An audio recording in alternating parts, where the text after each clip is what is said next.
By the host of Autism Live and her guests are meant solely as suggestion and should not be in any way construed as child-specific advice. Any choices you make in determining your child's treatment are completely at your own discretion.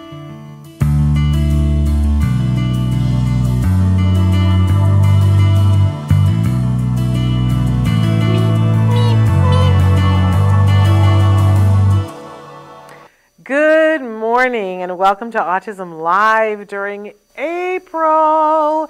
It's very exciting to be here with you guys, and if you looked at the schedule, you know we got a big guest on the show today that you're just going to love. He's just one of my favorite people. I'm talking about Coby Bird. He's going to be joining us in just a few minutes here in the studio. I do have the horrible and terrible news that we are airing this, but we pre-recorded this episode just a few days ago. So this is a brand new interview. It's never been aired before, but it is not live during the time that you are seeing it. I want you to know that because I know that many of you are going to write in and want to talk to Coby, and I hope that you will, because he will have the ability to see all of the comments that you guys wrote in later on, as will I. But neither of us were able to be here on this day, so we did pre-record it, and but I know you're going to love it all the same. So we're going to bring him in just a couple of minutes, but before that, as we do in every show, we just want to welcome you. I'm so glad that you're here. We want you to know that we are airing this for the first time on Facebook, YouTube, Twitter, and anywhere in the world for the first time right now. And you do have the ability to write in, to ask questions. And I personally will make sure that Coby gets to see everything that you guys write in and say. But we're saying hello to all of you. We hope that you're enjoying the programming already. And let me tell you, we've got some really exciting stuff coming up the rest of this month. If you haven't already checked out our calendar, please do. We're going to be posting it on all of our Facebook sites. And I think it is up on the website now as well, so that you can keep track of what's happening. If you watched last year, we did a podcast-a-thon, and we tried to do everything in the month in 44 hours back to back, and it was exhausting. And it wasn't conducive to you guys really realistically being able to watch it in that way. So now we just have done almost the exact same thing, but we spread it out across an entire month, and we're giving you the full calendar for the month in advance so you can plan. But the shows air live on the day that you see on the calendar, but then they will immediately podcast and be available as a free download wherever you get your podcasts, including, Chris, I think, was already starting showing them to you. Our fabulous Chris Desmond. What would we do without him? But, you can download it, iHeartRadio, Spotify, Apple Podcasts, wherever you get your podcasts. It is a free download for you, and we're in our 14th year of doing that, and I'm super proud of that, because it is important to me. Our mission here at the Autism Network, with all the shows we do here, is to provide information and inspiration. And the asterisk after that is always, for me, and I know for Dr. Granpeche, is how can we get that information to you at no cost to you? Because we know that your dollars are spread in different places. And so we do provide that to you at no cost. It does mean that there are advertisers, and we hope that you embrace that, because it's what's making it free for you. Especially in podcasts, there are regular advertisements that you will hear, and we hope that you will appreciate that they are there for that reason. If you really don't want to listen to the podcast with advertisements, we have partnered with Glow. So you can go to Glow, GLOW.FM/Autism Live. When you go there, they will ask you to pay a small fee, which is $5 a month. That's if you're going to do it month to month. And there'll just be a regular day that they'll take $5 out of your account when you sign up, or you can pay for it a year at a time, and there's a big discount if you do that. So if you want to get the podcast ad-free, you can absolutely do that. I do want you to know that when you do that, you get everything that the Autism Network does. That includes Autism Live, that includes Ask Dr. Doreen. You get all of those without advertisement when you go glow.fm/Autism Live. So hope that you will do that. I always like to remind you guys that we do a lot on this show that is, as I said, about information and inspiration. But part of why we're here is to create a community of people that can hold hands. We like to say, si se puede, here, that we hold hands and we get through a whole bunch of things together. And our entire show is meant for that larger autism community, which starts with individuals who are themselves on the spectrum, but then it also includes everyone who loves those individuals. I think today's show is a perfect example of that I identify as a proud pony. I'm a parent of a neurodiverse individual. I myself am not neurodivergent or neurodiverse, but we have a wonderful guest who is on the show today, and someone that I love, that identifies as, we'll let him tell you what he identifies as, because I love that the most. But anyway, I think together, when we pair up together with people who are identify as being diverse, divergent, on the spectrum, whatever words they like to use, I think the world is a better place. So I'm always trying to see, how can I be a good ally? How can I sit in the front row? How can I listen? How can I be a better ally? I hope you join me in that, in this amazing month of A's: autism awareness, autism acceptance, autism appreciation, autism action, right? I'm adding A words whenever I can. It's April. It's the A word month. Anyway, we like to start with jargon, and apparently this is one that we have never done before on the show. I almost didn't believe that, but we can't find it if we've done it before. So if you watch the show, you know, we give you one word, one phrase, one acronym. We try to give you an actual definition that's usually from a book or a website. And when appropriate, I make fun of the actual definition and how many more jargon terms it adds into our consideration. And then we give you our working definition, which hopefully helps you to be able to embrace what this word means to you right now, today, and how can it help you. So today's jargon term is proprioception. Doesn't it sound like the name of a movie that is about blowing buildings up? No, it's not about that. Let's take a look at what our actual jargon is and see if we can't make heads or tails of this. Okay, proprioception, also called proprioceptive sense.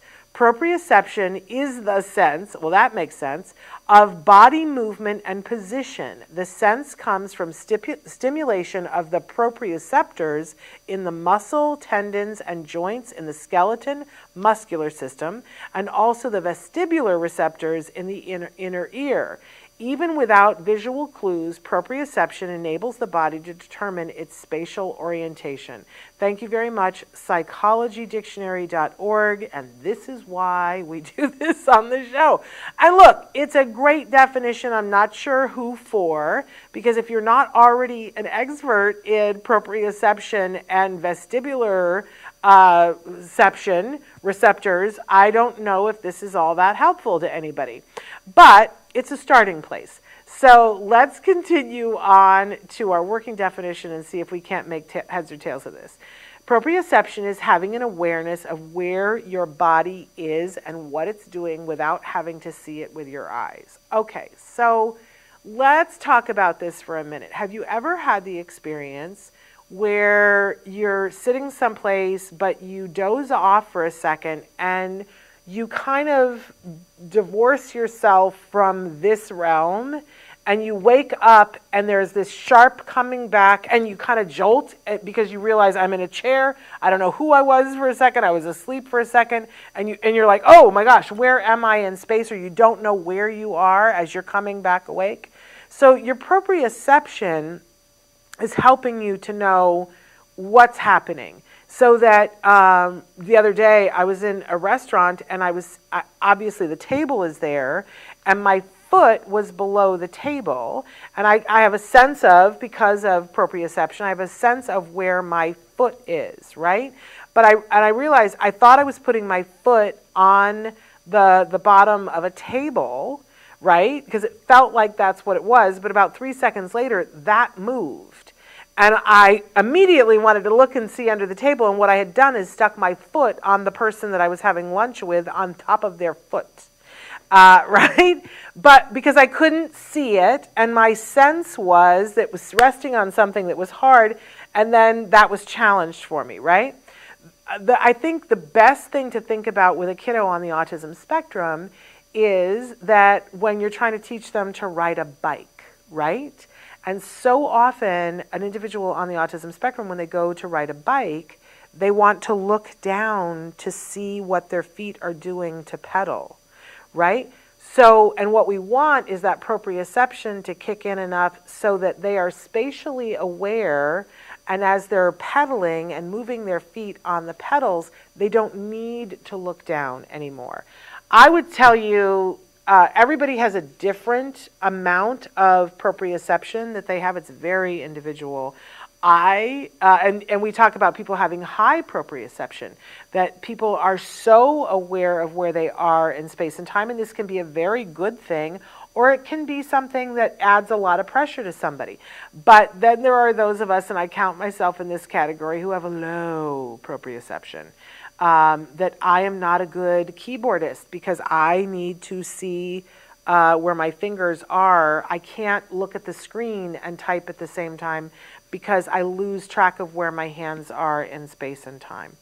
And there are many other examples of this. We can work on this and we can build this. A lot of times an OT will work on this to build that sense of where they are in space and time. For people who have maybe low proprioception, like myself, we tend to be fidgeters. That you notice, and I watch during this interview, I will cross my legs a million times and my hands are moving and whatever, because otherwise I lose track of where my limbs are in space. I literally am like, and then I get dizzy, right? If I don't know where I am in space, and that's just me. And there are people who are on the autism spectrum that need, pressure, that we teach them how to be able to squeeze themselves so that they know where they are in space. If you're in a tank, a sensory deprivation tank, losing track of where you are in space and time can feel like a relief. But if you're not in a tank, it can be a very disturbing feeling and can raise your anxiety when you're not sure where you are in space and time. I guess maybe a good example of it is, how when you get a new car and you need to get a sense of where, you're looking out over the hood of the car and where your parameters are, or when you're backing up, where the parameters are, and it takes a minute because you have to get a sense of the car. Imagine if it were like that with your body, that you don't have a sense of how far and how much force do you need to be able to do to pick up the thing, and do you have to watch as you're picking up the thing? I'm somebody who tends to miss. I'm queen of the going to the grocery store, and I look at the thing I want on the shelf, and then I'm looking over there, and I reach up and put it in the thing, and I get home, and I did not pick up the right thing. What can I tell you? But imagine what that's like for a person who's on the autism spectrum and how that might create a problem for them with anxiety or just movement. What we see, it's interesting that sometimes dancers have a very high sense of proprioception, that they know exactly where their hand is in space and what that it's doing, right? But then you have the exact opposite. Sometimes there are dancers that they started dancing to help them to build that sense. So proprioception, it's a very important thing to take into consideration when we're teaching somebody, when we're helping them to learn the things that they want to do. Because it's even hard to get somebody to sit in a chair if they're struggling with proprioception. Watch me fidget during this hour. We see with some of our kiddos, an OT will say, let's give them a ball to balance on, because the ball constantly sends feedback to the body, which helps their brain to key into what their body is doing. It's kind of brilliant. There it is, proprioception. All right, my friends, we're going to take just a brief second here to bring in Coby Bird, and we are going to be back. Coby Bird, if you don't know, brilliant young actor. He first, so many credits, but one of the first things we saw him on television, we saw him on Speechless, then we saw him on The Good Doctor, then, of course, we loved and watched him on Lock and Key as he played Rufus. This is a young man with a brilliant career in front of him. You may not know, but he is also an artist in many different ways. We're going to talk with him about the painting that he did for us. And he is a brilliant international speaker. Oh my gosh, such a good speaker. And today's show is really devoted to getting to know Coby Bird. We're going to talk with him about everything under the sun, all things Coby. You're going to appreciate this. Stick with us.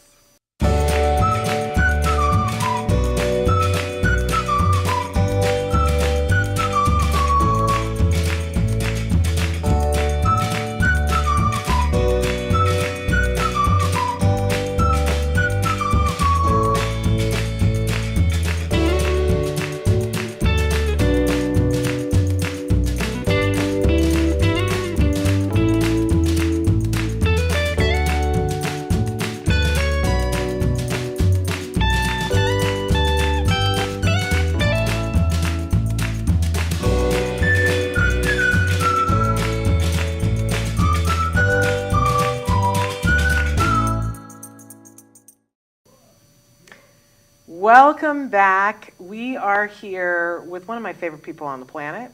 I am talking about Mr. Coby Hello. Bird. Good to be back, as always. And you are a semi-regular here. I feel like we just keep checking in with you at different points of your life. And I said this the other day when I hadn't seen you in quite a while, and I said, look at you. You just got all grown up. You're just this fabulous young man now. I think it's been almost 10 years since I first started. I'm 21 now, so I think I met you when I was 14. So I think we're almost So I think we're 8 years now. It's amazing. Yeah. And yeah, you were a teenager when I first met you, and you've been a young man for a while now. But sometimes it takes those of us who are a little older a little while to catch up. But you're amazing, and we love you. I don't think I can say that enough, but we love you. The last time, if I'm not mistaken, the last time we had you in this studio was at the beginning of April last year. Yeah. Already? That was a year ago? Yeah. Yeah, because it was during the first week in April, and we did our crazy podcast-a-thon, and you were on during the first hour. Do you remember who was on with you? Yeah. See, their faces. And I put you on the spot. Their faces on the top of my head. You probably could tell the credits, but I'll help you out because I don't want you to bring. I know Joe Mantegna. And Holly Robinson Peete. Holly Robinson, yes. Yes. And Dr. Grampy-Shea. Right. And it was the first time. I remember. It was the first time that Dr. Grampy-Shea got to spend a significant amount of time with you. Because I'm going to tell a secret about the start of the podcast-a-thon. But she still talks about you and is like, Coby said something, and I remember he said this, and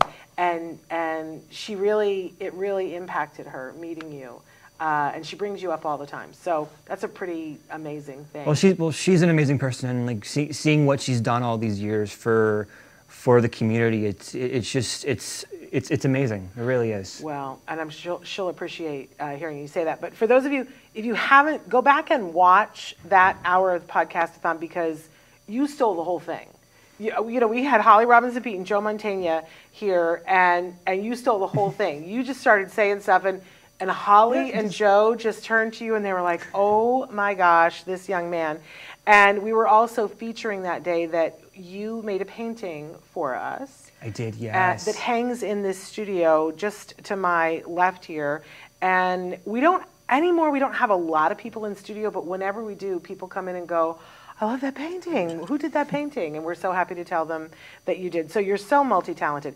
But I do want to tell people that we had been planning for literally months for that podcast-a-thon, and it was, just this huge planning thing. We got everybody in here, and to have stars like Coby Bird and Joe Mantegna and Holly Robinson Peete and Dr. Grampy-Shea, and we had everybody in here, and everybody was lined up, and it was straight up 3 o'clock. We're going to launch this thing. We're going to be on for 44 hours, and then all of our systems went and just died. I think I remember that. Oh, it was just terrible. And we couldn't get on. We couldn't get on for like 15 minutes. And at that moment, oh yeah, I remember that. That was crazy. It was crazy. And we were like, oh, what's going on? And I was totally fine with it. But I was like, is everything going on back there? Like, no, it was It was catastrophic. Yeah, it was fine, but I was like, oh yeah, I'm just gonna wait. They know what they're doing. I'm here. You were the consummate professional, Yeah. as you always are, but we were sweating bullets and losing our minds and not even sure that we were ever going to be able to get anything back. For those of you who watch Love is Blind, there was supposed to be that live finale a couple of months ago, and they never were able to get it back. I kept sitting there thinking, I have a faint idea what these people are going through, but with millions and billions of dollars you get attached, it. right? But we did get back on the air at 15 minutes in, and I think if you go back and watch it, it really isn't evident. Everybody is just, because you know why? We were all sitting here and having such a good time, and you and Joe and Holly and Dr. Doreen we were all just talking. Chatting. And I think that applies to being on stage too.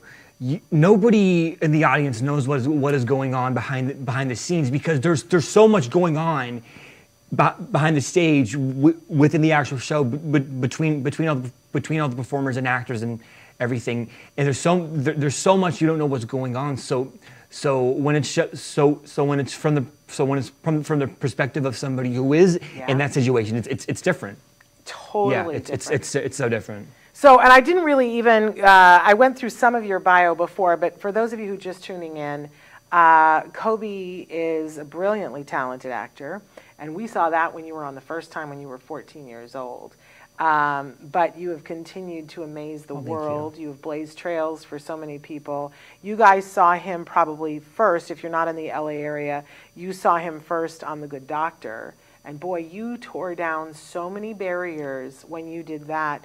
And then, of course, before that, you were on Speechless. Yeah. And that was amazing. We were all like, look at that. That's absolutely amazing. Coby's, on set. And it was unreal. It really wasn't. I really loved every single production that I've been a part of. Has been nothing but phenomenal. And being around good people like that, that's why I love being in this business, because you do get all those parts, but then all the good parts are they're way more apparent than they are than the negative parts.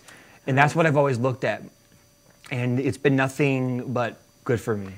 Well, and then, of course, you guys who follow him know you scored a very big role playing Rufus. Rufus in Lock and Key. Yeah.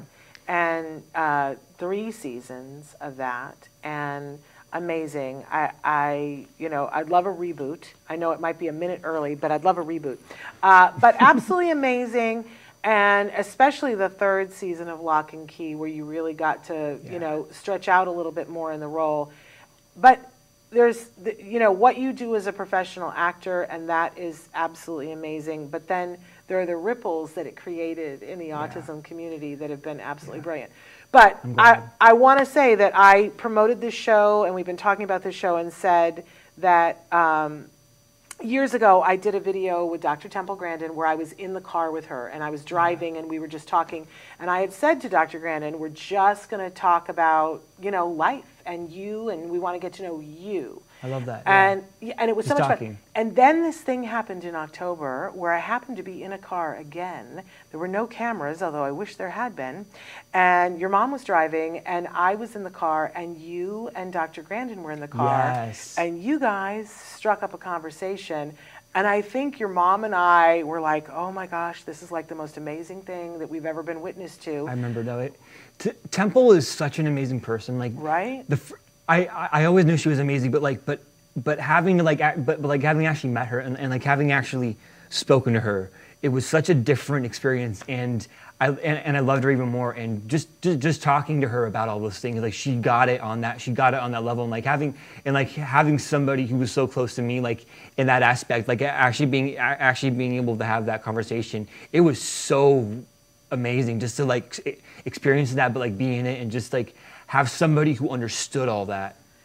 And can I tell you, I think it meant the same to her, Coby. Yeah. That how often does she get to meet peers, which are people who, have different, it's different for everybody, different challenges for everybody always, but to have people that are working at the highest place in their career that she can relate to on that level. And we saw that. Your mom and I saw that. And there was something in particular that that happened in the car. And I know I've spoken with her about it on camera. I haven't spoken with you about it on camera before, but do you know the conversation that I I'm remember. talking about? Do you want to tell them? Because Yeah. it's amazing. Yeah, so I actually was thinking about this yesterday, and I was thinking about like what to say, because this is something that that I've been talking about and thinking about for my whole career, and this is something that I've always been very driven about.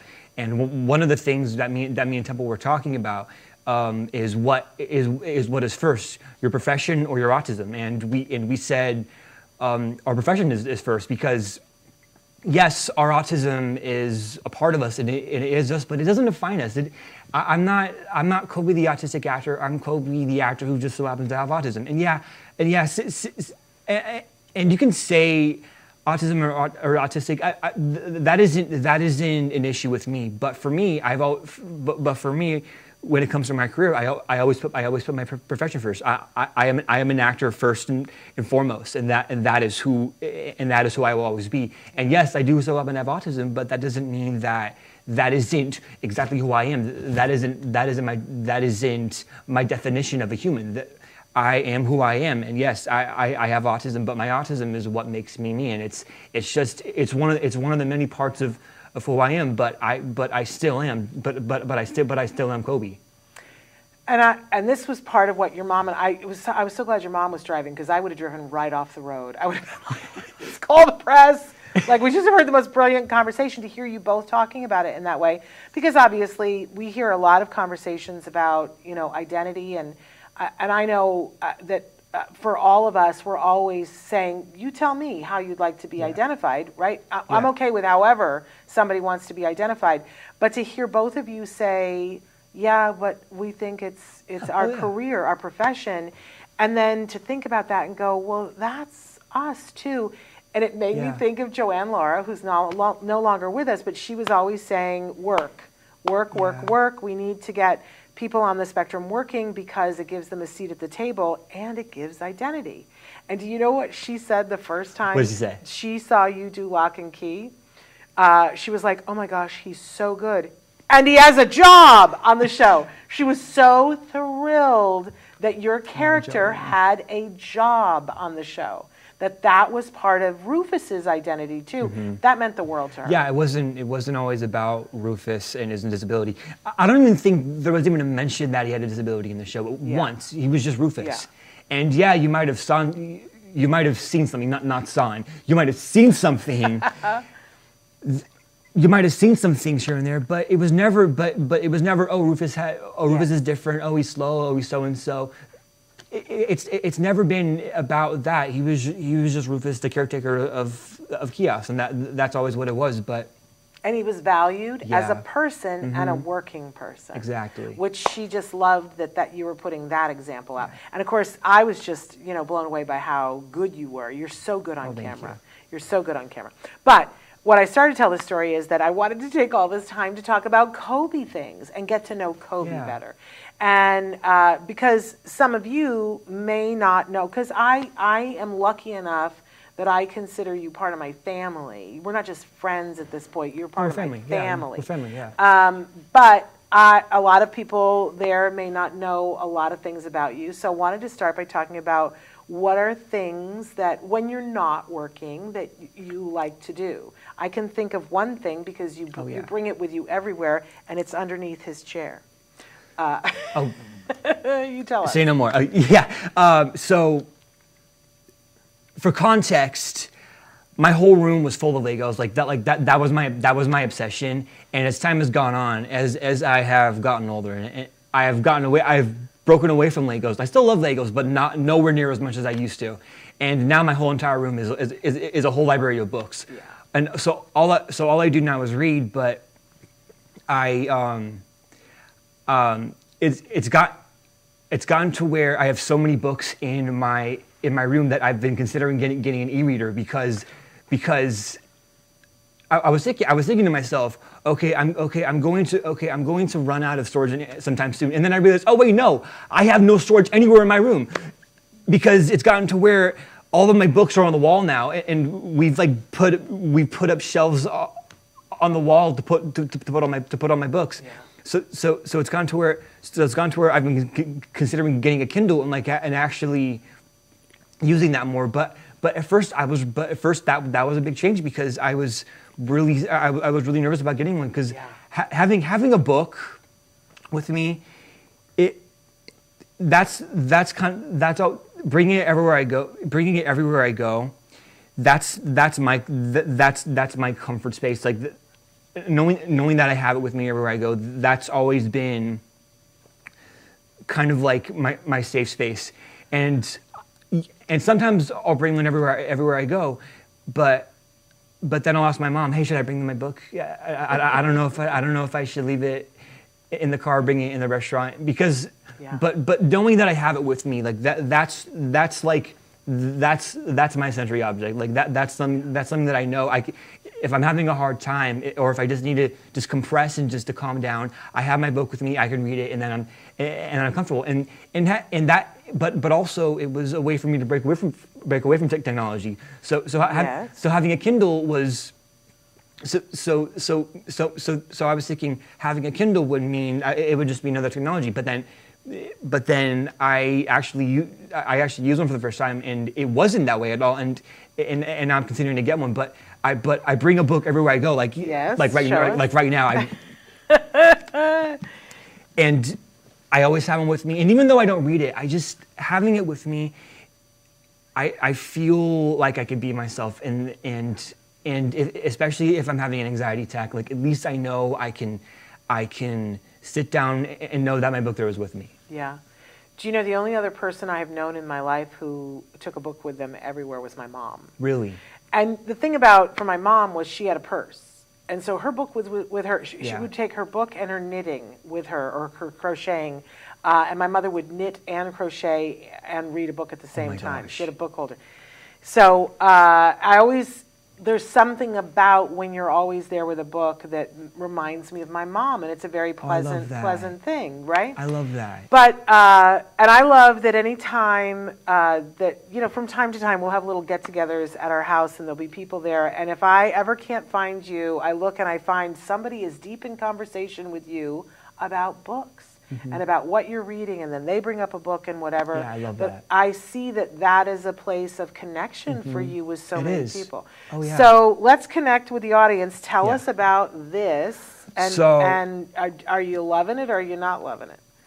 This is probably my favorite series ever. Okay. So primarily I read sci-fi and fantasy, but I read like the very like high adult fantasy sci-fi. And this is one I've been reading right now. It's called Demon in White. It's by Christopher Rocchio or Aracchio. It's kind of like a mixture between Dune and Star Wars, and it's 6 books. It's 6 books right now. It's 6 books, but it's kind of like this. It's about this Empire tyrant named Hadrian Marlowe, and he was this legend who was known to like just to destroy a sun, just to kill a whole race of aliens, and this is kind of like he's in exile right now, but it's him telling his story, like his whole life story throughout 1,500 years of his life. Wow. And it's one of the most riveting pieces of fiction I've ever read. And that's book 3 right now. And it's just it does have a lot of action, but the best parts about it are the quiet moments and the moments, but when he's just narrating, and like when he's talking about his life, and when he's commenting about himself when he was younger, and like how he blames himself for the mistakes that he made. But I love him because he's such a flawed protagonist, and I love flawed characters so much, because if you were just to have a character that was perfect and did great things all the time, it wouldn't be as interesting. But the one thing I love about Hadrian, the main character, is that even though he's been perceived to be kind of like Alexander the Great or Julius Caesar, he's still a human, and you're seeing his whole life from his side, not from all the storybooks and not from all the legends, but like something that like is actually more intimate and more personal. Like that's what makes these books so good, is you're seeing so many more deeper things within his personality, and especially things that weren't covered in storybooks. So it's almost like seeing a space Alexander the Great go throughout his life and see all the ups and downs, and it's just such a good series. My gosh, Coby, I want you to start doing book reviews. Like, seriously. I'd love to, yeah. When you speak so passionately about it, it makes me... Now, I have a question about what you said in the beginning. You said he'll destroy a son. He does. Are we talking S-U-N or S-O-N? A son. Because, so an S-U-N. Yeah. Like a big... Yeah. So the main series is called The Sun Eater. But what happened was, so we already know how it all ends. We know that he destroys a whole entire sun between this war with an alien race, and he ends up he does these awful things, and now he's in exile. Like now he's like he's on trial. So this is kind of like his these are like his last moments telling his whole story before he's... Wow. Powerful. Yeah, it's intense, but it's one of those.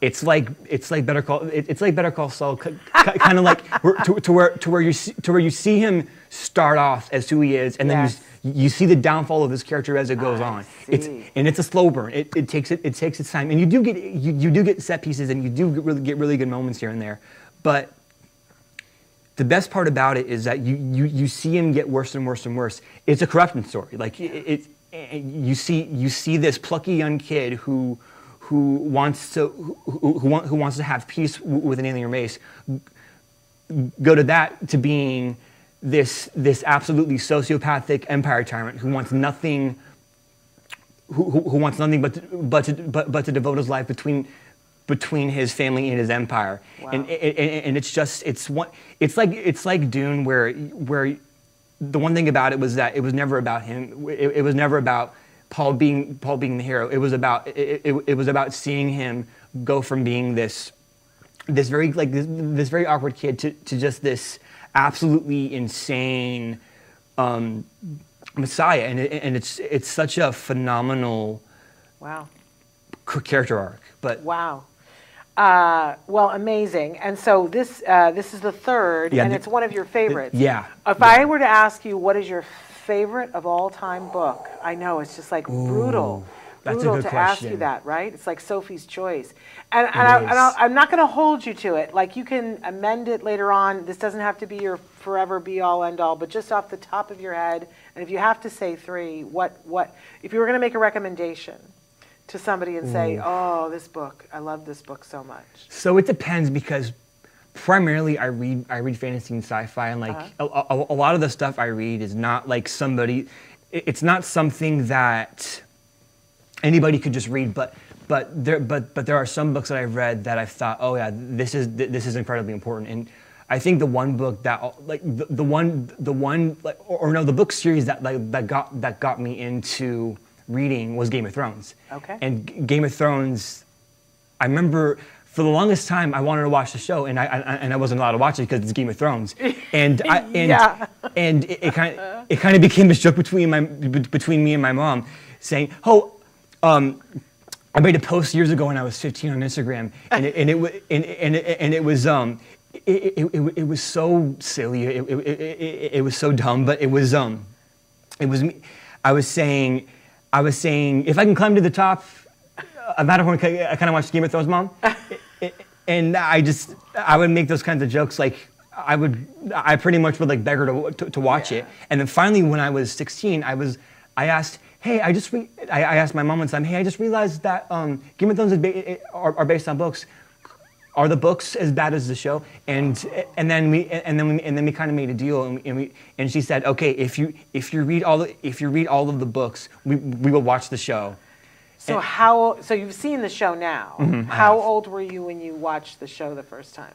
I was 20, I think. But do you now understand why she Oh yeah. Like, no question. Even in the books, I was like, I was 17 when I read them, and I was so many moments like the Red Wedding. There were points in the story like that where I was like, oh, I see why I was allowed to watch this. Makes a lot of sense. Yeah. But the reason why I love Game of Thrones so much was even though you do have the fantasy elements, the best part about that whole series what were the characters and the political intrigue. That was always what made me so into that story, and seeing like all these amazing characters like Jon Snow, Tyrion, every single Lannister character in the series, just so many just so many well-known iconic characters that are so influential on the stories now. Oh my goodness, Yeah. yes, it's changed the way people do everything now. Oh, yeah. Because it was so huge. I finally have seen was. it, but I didn't see it when it was first out. We didn't have Yeah. HBO, and then we watched it as a family during the pandemic. And I don't know how you all waited years, because I can't either. we would finish a season and we'd be like, all right, what time is it? We can do one episode of the next season. Yeah. And then I would think, oh my gosh, they had to wait 2 years? I wouldn't have made it. Imagine. I wouldn't have made it. I couldn't have made it. So you brought up Dune a couple of times. Yeah. What have you been seeing on television and in the movies and that you liked or didn't like? Well, I actually did watch Dune Part 2 recently, Yeah. which was, let's just say, it made me a fan. And Yeah. and now I'm reading the book. Now I'm now I have the whole series. I really want to get into the series. I am a fan now, and I loved Part 1, but Part 2 felt like the payoff that we were waiting for, and it was such a good movie. But it was also one of the best theater experiences I've ever had. Really? And because we saw it in Dolby. We didn't see it in IMAX. We saw it in Dolby because of the sound. Yeah. And we felt everything, every single sound, every single rumble, just everything, and just everything on screen, the detail of it all. It was absolutely amazing. And that doesn't bother you sensory-wise? I can't handle it. It probably wouldn't. If I were younger, but I definitely say if it is a sensory thing, Yeah. definitely wait till it comes on streaming. But if it doesn't, please see it in the theater because it is absolutely an amazing experience. Okay. Yeah. And then anything else you've seen movie-wise, or should we move over to TV? Oh, and no, actually, so one of the funny things about me is I love John Hughes movies, but I never loved romance flicks. But recently, I watched him. But I've been watching all these movies with my mom. Like I watched When Harry Met Sally, which was phenomenal. Is that a great movie? It was so good, and I loved it so much. And one night I was just sitting with my mom, and she was like, "You want to put on a movie?" And we were just we were just scrolling through random ones, and she found 10 Things I Hate About You with Heath Ledger, and I was like, "Oh yeah, just put it on. I'll watch it. I'll read while I listen to it." Shannon, it was one of the best movies I've ever seen. I absolutely loved it, and And after I finished it, I didn't even know it was based on a Shakespeare play. Taming of the Shrew. Yeah. I had no idea anything about that. So when I watched it, I loved it so much. And also, I never really grew up with Heath Ledger because he died around the time he died when I was 6. Mm-hmm. So I never really was in that. I was way too young to really watch anything he was in, but I never was really around while he was doing The Dark Knight and while he was doing so many other things. So I never really liked him, but I loved him so much in that movie, and it just everything about that movie was just it was just. It's one of those movies where I can watch it and feel comfortable. It's that kind of thing. Yeah, and it's now to look back and see he was so talented then. He really was. What a waste. Yeah. What a waste. Would have it's loved a to bummer. have seen what he would have done later on. Yeah. Because so talented. So I'm so happy that you liked that. Yeah. Now, have you seen Clueless? Have you ever seen that movie? I never did. I need to. Okay. I Well, need to. Clueless is based on Jane Austen. Oh, is it? It is. It's based on Persuasion. So oh my goodness. I know, and it's one of those things that people can go their whole lives and not necessarily know that. But there are lots of movies like that. They were very smart in the 80s that they started taking, well, if you think about it, it's what Shakespeare did. Oh, yeah. Shakespeare didn't come up with all the plots to most of his plays. Yeah. They were based on stories that other people had told. So they just started rebooting them as these Doing their own rom-coms. things. I love that. And yeah. So now you'll have to check out Clueless Definitely, I and need see to. what you think of that. Because I'm a big Paul Rudd fan. I love to see that. Paul Rudd that young, but I'm glad that we still have Paul Rudd, and he looks the same. He really does. Yeah. It's crazy. Even Ryan Reynolds One movie me and my mom love is Just Friends, yeah. and that was one he was in. I don't remember any other actors, but I know it was him. He looks just like he did back when he did that movie. But there are so many actors that I've seen that just haven't aged at all. Yeah. And it's just funny. Well, now I want to ask you, like, if first of all, do you have a favorite of all time movie? I know these are that's difficult a hard questions. And then I want to know Yeah. if there's like a favorite actor or a couple of your favorite actors that you would watch any movie that they're in. So there isn't a specific movie that I absolutely like. Is my number one. There are so many movies that I've loved watching, like Star Wars, Back to the Future, Indiana Jones, like all the blockbusters. But there's one movie that I just love so much that I can watch millions and millions of times and it will never get old, and that is The Goonies. Interesting. Yeah, I've never seen that, Coby. Oh my gosh. I've never seen it, so now I got to watch it. It's just a fun adventure movie. And the chemistry between the kids has always been like the best, but it's also like one. It's also just like one of the most quotable movies ever. But I know it's referenced all the time. Oh my goodness, yeah. And I always go, well, I don't get it, and then everybody in the room goes, oh, it's Goonies. You wouldn't, get, but I gotta watch it at some point. It's just fun, yeah. Okay. It's also a really good family film. Now I would say don't let younger kids watch it, because this was also during a time when PG wasn't really like PG. Good note. It's not bad. It's just like there are certain things like kids like who are 6 and under shouldn't really watch. But no, it's a really good movie, and it's something that if we're talking about like nostalgic movies, like that's one that I always think of, and that's always the movie that I always say, oh yeah, The Goonies. That is the movie that I love so much. That's amazing. Well, now I have to watch it with that review. Yeah. So now on to actors. Like, is there anybody that you're like, I'll watch? Like, I will watch anything that Tom Hanks is in. Yeah, Tom Hanks is definitely a good choice. There aren't really any specific actors that I love so much, but recently I've been loving everything Paul Giamatti is in. Oh, good. I love Paul. So recently I watched the Sideways, and I love that movie so much. Yeah. And I wanted to see everything that he was in, and then after that I watched his newest movie, The Holdovers, which that is another movie that is like in my all-time favorites. That is a movie that like I want to have on Blu-ray, that I want to watch a million times, and it will never get old for me. It will never lose its amazingness. Yeah. But yeah, I love everything Paul Giamatti is in, but I actually didn't realize this. The Holdovers was made by the same director who did Sideways. So it was I didn't know that either. I didn't realize that. Interesting. And I love that movie so much, and we watched it at Thanksgiving, and it was such a good time to watch it too, because it's in Christmas time in the early 70s. It's like it's up in New England, and it's all snowy, and it's just it's like a warm hug. Yeah, it really is. I love that movie too.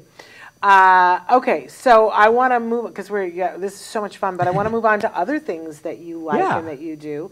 You always with a book. There are lots of places that you love to go. I can think of a couple of places that you love to go, and in particular, it is. I've been wanting lately to go to a high tea, and I hear that this is something that you enjoy. Yes. I've never done that. I've never done it, Coby. And I don't think I could eat a single thing at a high tea, but I get it, yeah. But you talk a little bit about what you like about high tea and different places you've been to have high tea. So for the longest time, I didn't really. I never when I was younger. I didn't really go to anything like high teas because I didn't know what I could have. And usually my mom would call, but when I was younger, there weren't a lot of options back then.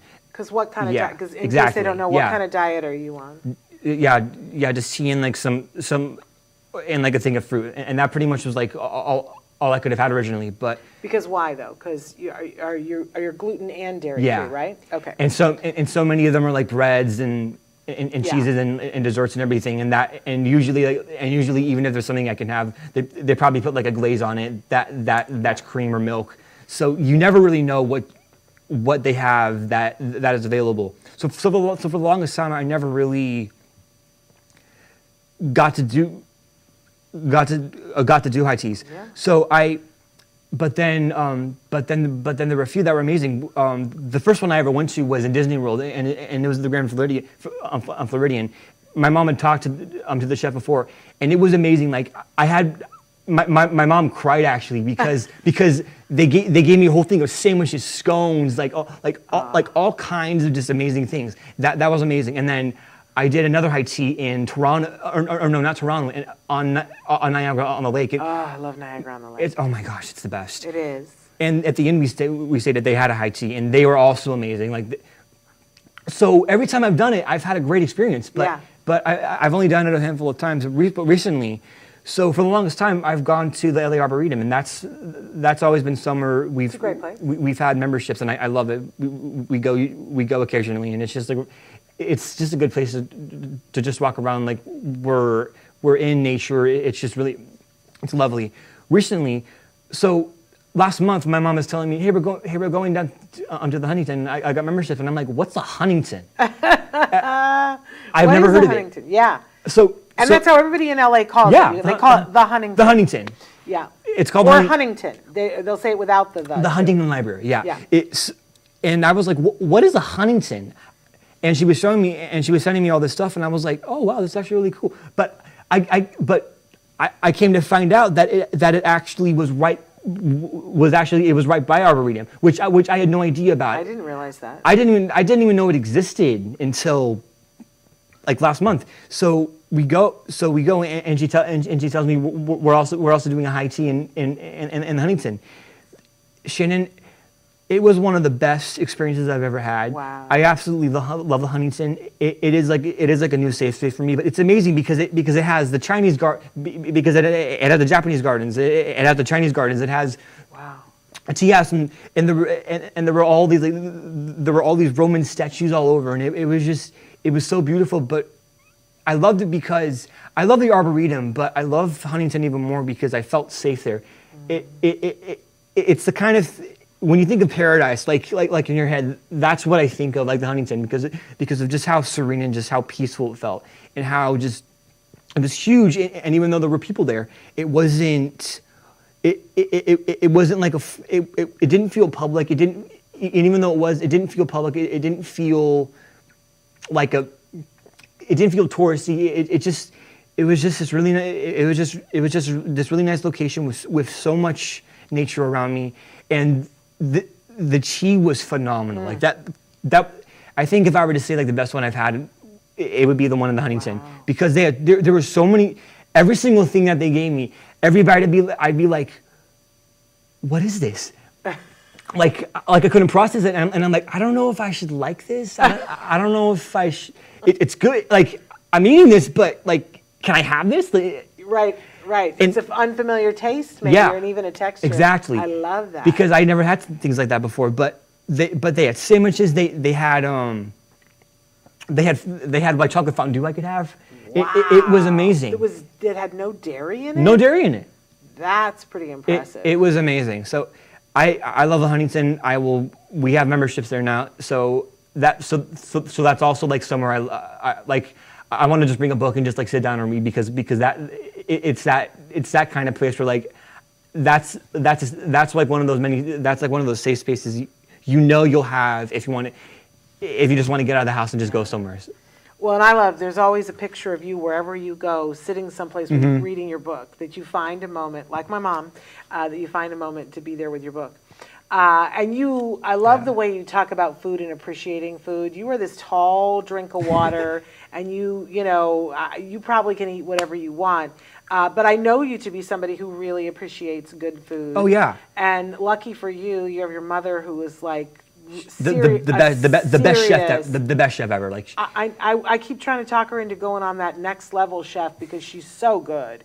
And for those of you who don't know, Coby's mom is Rachel Bird, who does the Let's Talk All the Things. All the things, yeah. With me. We haven't done it in a little while, and we need to do it again because she's so much fun, and she's so talented in so many different directions. But she's so talented with food. You can follow on Instagram. She has, I always get it wrong, Small Kitchen Big Flavor. Did I get it right? Yeah, you're right. Okay. Small Kitchen Big Flavor.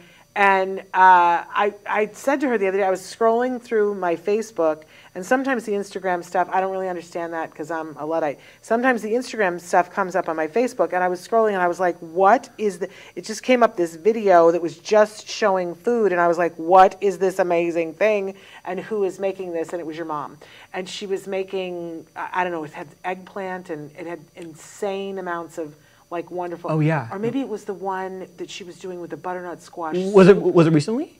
Very recently. There were onions and things that had caramelized on the pan. I think it was the focaccia bread she made recently. Oh, well, that oh my gosh. Too. Yeah. No. You got to look at Small Kitchen Big Flavor, and you'll know exactly what we're talking about. So your mom's a really great cook, but I hear you've been cooking some stuff. I have, and not fully yet because I'm still kind of like learning the ropes. But my mom has been kind of like my mentor, and for the majority of the time, I'm kind of like a sous chef. So I help a sister with everything. But recently, she's been walking me through certain recipes. Like usually we always do a banana bread or banana muffins. And one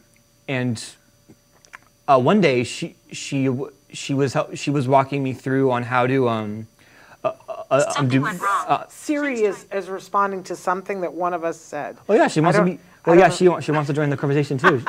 Siri's talking to me. She's getting FOMO. Yeah. Yes, exactly.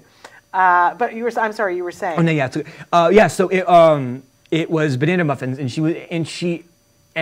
so the one thing about it is that I've helped her with it so much that when she wanted me to do it myself, I didn't even need to ask her about all the ingredients because I got what I remembered was on the recipe and it was all in my head, but I didn't have her tell me like what to get because in my head like I was so used to getting it all, so I got them all down, but she still walked me through it, and she's been doing that a lot more because she wants me to cook and she wants me to know that like if there's something if there's something that I love that she makes all the time, if I want to make it I can because I'll know how to do it. So she's been doing that a lot with me with like certain foods and just certain things, and it's been great. But yeah, but I've been doing it so much more now, and it's not something that it's not something that like I want to take further. It's something I want to do like more personally, like more for kind of like everyday. Sure. Everyday life. Yeah, but I mean, being able to cook yourself something fabulous. I love it. Yeah, it's great. And your mom is like, I can't imagine anybody being a better teacher. Good heavens. Oh no, she's amazing. She really is. She's so good at it. But yeah, being able to make what you want to make. Yeah. Is there anything that you're particularly like? Okay, next I want to make this. That's a good question. I'm not sure yet. I don't want to do so. Also, one of the hard things about cooking is that I have a very big fear of getting burnt. Like going near the stove, going near the oven. It's really hard for me. I can put stuff in the oven, but it's hard for me to take stuff out because I have such a big fear of getting burnt because I've gotten it, and like especially like with me being on the spectrum, the pain is way more sensitive. The pain is way more there, and it's way more extreme. Yeah. So when it's there, and like it's like right in my face. Yeah. So for the longest time, I couldn't do it, but now it's gotten to where like I can make hard-boiled eggs and not have to worry about being on the stove, and like there are so many things that I can do now that I didn't do back then. So I'm getting there, and it's still really hard, but I love that like I'm actually pushing myself to do those kinds of things, and there are so many things that like I wouldn't have done younger that I'm doing now, and that I think also going near those kinds of things and taking those kinds of risks have been amazing. But recently I've been wanting to. My mom is known for her famous Toronto cookies, and so for those of you who don't know, for context. Way back when we were filming Lock and Key season 2, I was craving peanut butter cookies, and like for some reason it just hit me, and I was like, Mom, I want peanut butter cookies, but the batch she made wasn't. We realized like how bland they were. So my mom was like, okay, I'm gonna add some few things. I'm gonna add a few things, and I'm not gonna say. We can't give away everything. I'm not gonna say secret. This is a secret. So she added a few things, and they ended up being the best cookies she has ever baked, and they have been dubbed the Toronto cookies, and we made a whole batch of them one time for all the crew, for all the cast and crew, and they're just it's like probably the best recipe she has made. So I really want her to teach me that recipe. That'd be cool. And then yeah. because everybody wants to know. But I will say this: they're gluten-free and dairy-free cookies. But they are nut-free. They are nut-free because it is peanut butter. But they're gluten-free and dairy-free, and yet Yeah. everyone loves them. Mm-hmm. Everyone, whether you are a gluten-free person or not. I think that's always like the echelon that, like, you can make something that's fabulous that's Yeah. gluten-free. But if it's fabulous and you're feeding it to people who aren't gluten-free and they think it's fabulous, then you've Yeah. gone to a whole other level. And the Toronto cookies are that. That is like the biggest example when it comes to that. And if you talk to people in the lock and key world, because your mom made them more than once for the lock Yeah. and key people, and there are a lot of lock and key people that love the Toronto cookies. But that'd be lovely for you to learn how to make the Toronto cookies. Since we're talking about the acting piece, we've just have gone through this incredible time in Los Angeles that, and I'm not talking about the pandemic, right? Because that was an incredible time too. Incredible. But you were in Toronto for a lot of that. I was, yeah. Working. Because the film world found the way gloriously to Yeah. continue on as safely as possible. There were lots of things that you guys had, hoops you guys had to run through. But then we get through the pandemic, and then we go through strike season. And I'm just curious for you, because I think it was different for everyone. Yeah. Here you are, a young, talented actor, and there was a strike, and I'm just wondering what that experience was like for you. You know, Shannon, it didn't just affect me, it affected the whole industry. And I think it did affect me, but I think more so the industry. And even then before, there were so many issues happening within everything. And I think it was expected, but it also heightened things. And even after, we're still trying to pick back up from everything. But it's changed so much, and like it's impacted everything so differently. And even though it's over, there's still so many hurdles we have to go over just to get back to a stable space.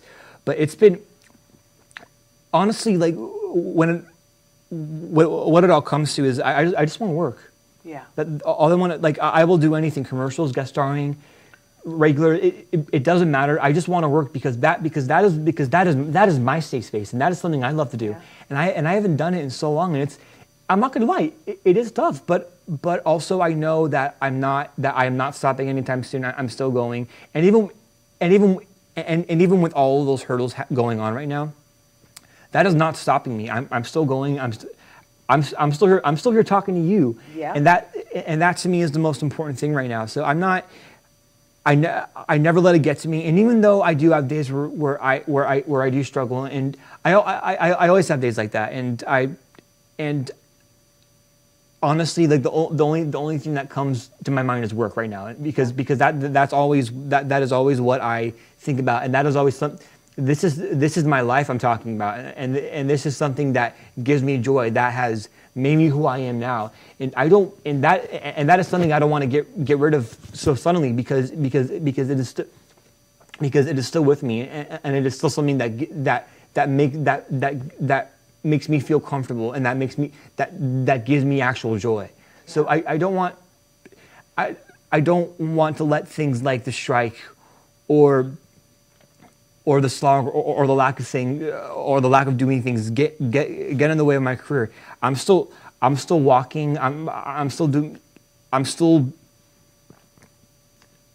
living through life, and it's a lot. It is, but I'm not giving up anytime soon. Well, I love that. I'm still here. And you do other things as well. I mean, one of the things that you do, you're a speaker. Yeah. And I love that you've got a speech coming up that you're doing at Pepperdine where you're you're a keynote speaker. If you guys have not heard Coby be the keynote speaker, oh my gosh.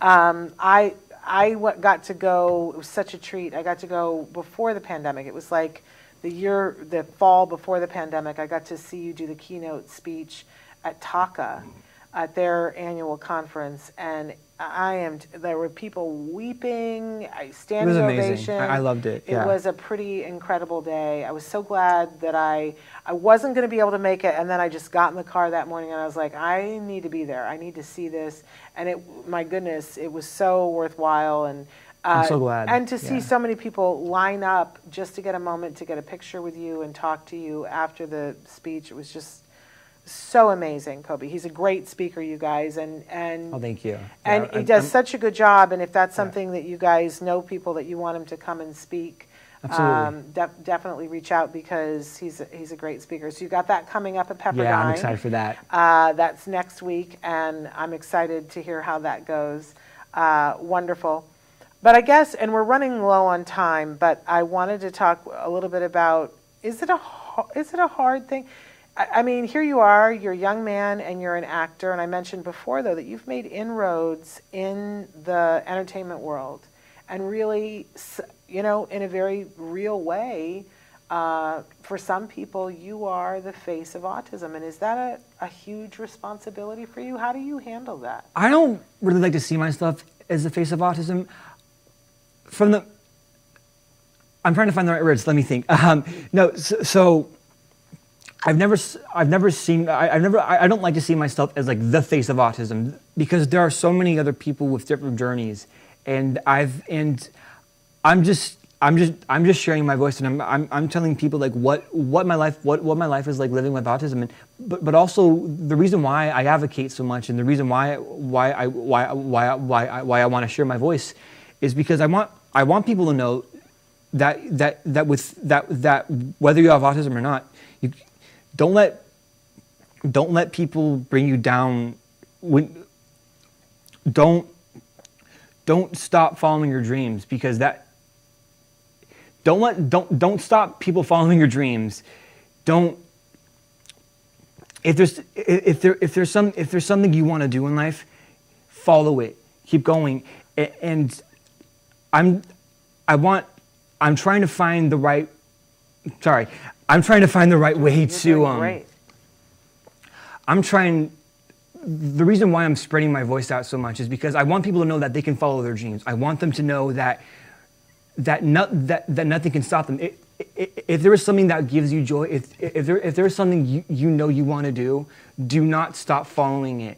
And yes, our journeys are so different, but also the thing is that my journey is so different, and I even was speaking about this with my keynote, and I was saying these aren't the set ways of doing things. This is my journey. I'm not telling you how to go about with your life. This is just my journey, and I'm just sharing what I've been through, and hopefully you can take something out of that. But I want you to know that, like, at least know that you do, that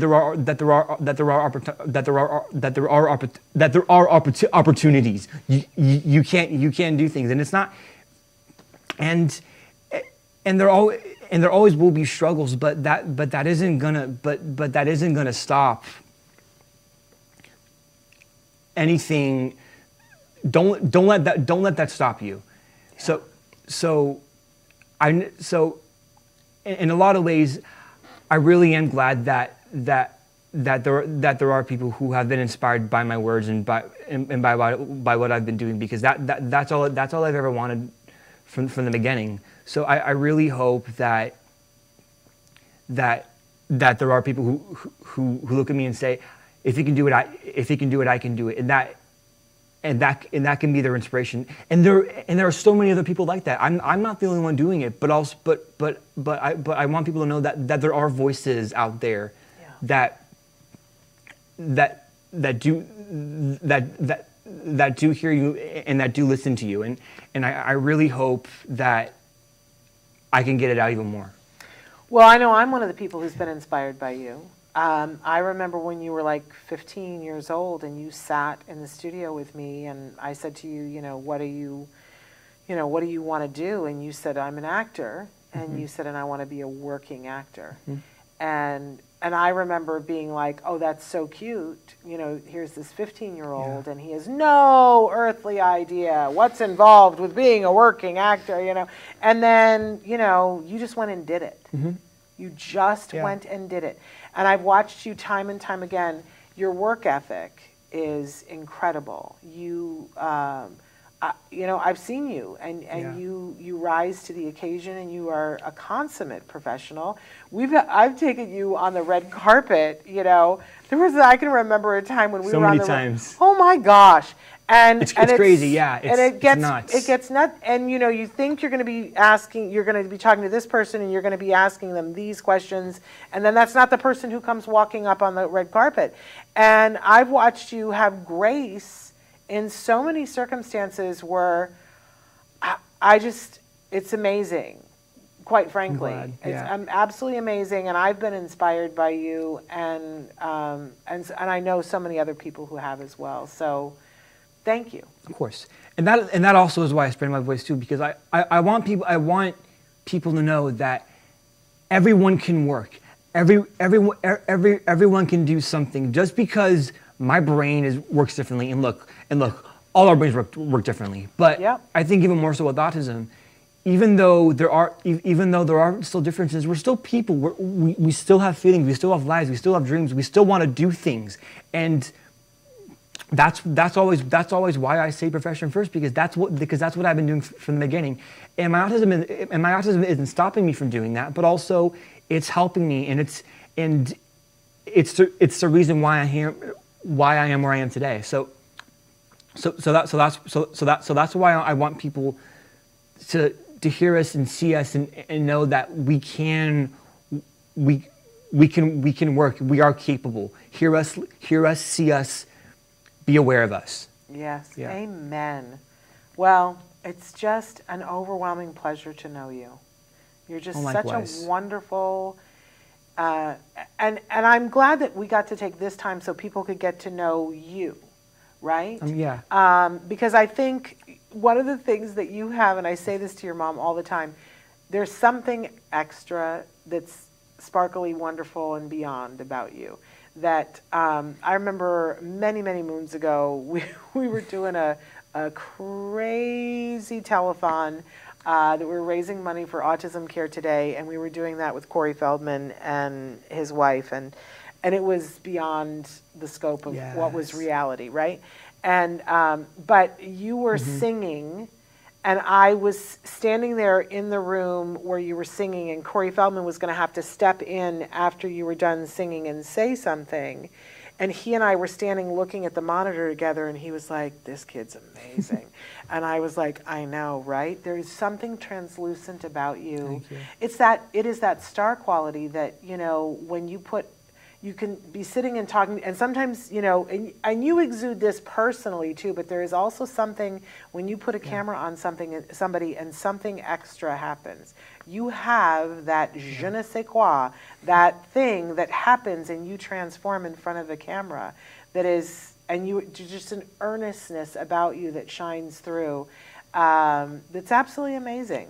And people see that and recognize that, and I see that, I recognize that. It's just, but then getting to know you as a person, and that you're just a kind, sweet, intelligent, amazing, caring, empathetic young man. And I'm glad that people got to see how brilliant you are. Well, thank you so much. I see this so many times, but I really do love coming up here and talking with you, because every time it's so fun, but also like but when you say things like that about my earnestness, and I think it's always, and with Autism Awareness Month coming close, I think one of the most important things is that it's not just about awareness too. It's about authenticity. And the thing is that from the moment I started this. I've always wanted to be myself, and yes, and yes, I do mask, and yes, I do all those things. And my mom has told me you don't have to mask, but and I told her, Mom, I can't function if I don't mask. Like if I don't mask, I cannot be myself, and it helps me, but also. I want people to know that I do have really bad days, and I do struggle, and it's with everything, but it's with everyone. But I don't want people to know that my life is just pitch perfect every single day. I have days where it's like I have a million tabs in my head, and I can't go to them one by one because there's one at the far edge that suddenly takes interest, and next thing I know, I'm on that side, and then I'm going back the other way. So, and I just have days where like I can't even speak. I can't talk. I can't look at anybody. I can't even like look at somebody in the eye because my brain is just on off mode, and I just want to be in my bed all day and just do nothing. But I want people to know that I have autism, and yes, I do have those issues. But I'm still a human, and I'm still going through everything that anybody else would, and that's why I think authenticity is so important, because even though I am acting, I still am a human, and I'm still going, and I still go through everything that everyone else does. And I will say, and I'm saying that with everybody else too, because I know that there are so many people who look up to me, and I want them to know that I'm not this perfect human being. I have flaws. I am not perfect, but I don't need to be perfect. I just need to be me, and that's always been the most important part of all of this. That's a huge message for people, and we love who you are. We don't need you to change a thing, because you're amazing. And that's all the time we have, which is I'm leaking because you made me cry, because you're amazing. So thank you. I'm so glad to be here with you. But that is all the time that we have for today. And I have to give you a little bit of idea of, as you're watching the next few days, great guest. On tomorrow's show, we have Julie Matthews, who is an amazing nutritionist, and she, along with Jim Adams, they've done a study on all the 13 most common diets that people use with autism, and segmented off which ones are helpful in reducing anxiety, which ones are helpful in reducing seizures, which one are helpful to promote language. You're just not going to want to miss this. Julie Matthews. That's amazing. Wow. From Nourishing Hope will be here tomorrow. Then on Monday, Sarah Bradford, who goes by S.J. Childs. She's a children's author, but also has started her own podcast network. She is a force. She's an amazing mom. She had one of her children diagnosed on the autism spectrum. And then as they started asking questions and finding out, now she and both of her children and her husband have all gotten diagnoses. And so she is an amazing, you're going to want to hear about her podcast and her podcast network. So there is, as Sarah Bradford is her real name, but she also goes by S.J. Childs, and that's the name of her podcast. Then on Tuesday, we have Dr. Graham Pichet is going to be back with us, and the topic that we're going to be talking on is about bedtime rituals, about what's the hard part of getting your kiddo to sleep, or for you personally staying asleep. We're going to talk about all that. Then on Wednesday, Amanda Ralston is going to be with us. And if you have not heard Amanda Ralston talk, she is the owner of a pretty amazing company called Non-Binary Solutions. She identifies as being neurodiverse, and she is a hoot. I want to say to everybody, if you can, you should follow her on Facebook. One of my favorite things every day, she posts 7 memes a day that put me on the floor. But she's also a brilliant professional in the field of autism treatment, revolutionizing everything. Amanda Ralston on Wednesday. Then on Thursday, we have 2 gentlemen from Florida who have started an organization called Hurdle that is there to help individuals on the spectrum to achieve things that are important to them. You're not going to want to miss that. And then on Friday, Katie Gibney is going to be here with us. She is an expert in helping adults on the autism spectrum. So we will be here with her, and she'll talk about some of the things that she has that are able to help support adults and help them, because it's so individual for adults, right? Yeah. I mean, it's individual across everything, right? But especially when you get into an adulthood, you know, what one person needs for support is the complete and total polar opposite what another person needs. So Katie's going to help us to figure out some of that stuff. So that's the next week. We hope that I've been collecting A words for April, and so what was the A word that you just used? Do you remember? Because now it's like flipped from my mind. But we've been saying authenticity. Authenticity. Yeah. We've been saying awareness, appreciation, action, acceptance, but authenticity. Yeah, authenticity. It's April, the A month. The A month. I love it. Right? I love it. Love it. Authenticity. Right. There's the other word that I needed to have there. We're going to add that to our list. So join us for this A month, and we're just going to keep on keeping on. Until then, and thank you for being here. Absolutely. Love you, love you. But we'll be back with you tomorrow. Until then, give your kiddos a hug from me and one for you too. Bye-bye for now.